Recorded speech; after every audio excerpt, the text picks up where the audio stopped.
So we mentioned the 5 things that I do differently. And the first thing, guys, that we're going to go over today is what type of market are you in, okay? Now, you can either be in a seller's market or you can either be in a buyer's market. And the best way to know what type of market you're in is look down the street in your community and take a look at how many people are selling, right? When you see no for sale signs and you go up and you're the only one, that just tells you that buyers are probably going to be all focused and forced to look at your property only, right? A buyer's market is when buyers have options. When you look down your street and there's now 10 people who are selling, and now you have to compete against other people in order to win, and that's when you normally have to drop your price. So know what type of market you are is number 1, right? Now there are some indicators that we use to actually predict that. So there's 3 things, all right? So on the Toronto Real Estate Board, there's something called a percent to asking. You can look in your community and you can find out, on average, are people getting either over or under asking. So right now, I'm a Durham realtor, so the Durham market, people are on average getting 5% over the asking price. So that just tells me that right now we're in a great seller's market. The other thing we want to look at is days on market. How long are people taking to sell? If I know that average number is 6 or 7 days, that's a hot market. If that number is 45 days, that means that it may not be the prime time to sell.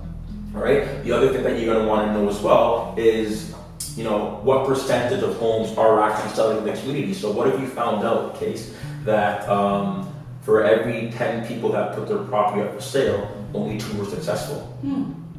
What if you found out that for every 10 that went up for sale, 9 were successful? I'd be shocked. All right. So overall, in summary of this, you're going to want to know these 3 factors, because if you are in a buyer's market and the average days is 30 plus days, and the average person is not selling, those are 3 indicators that you're not going to maximize your value.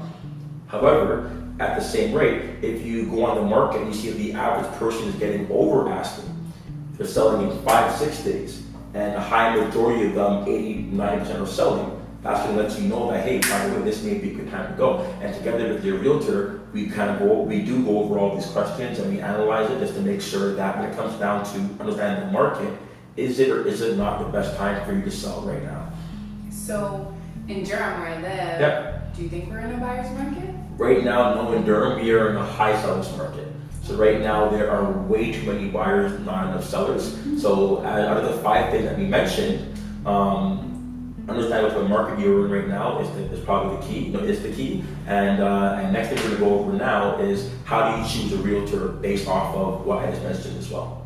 Great. Okay? Yeah. All right, so guys, stay tuned to the other video. That was just talking about what type of market are we in. Next video is going to be about, after knowing that information, what are some of the things that you can do to choose your realtor.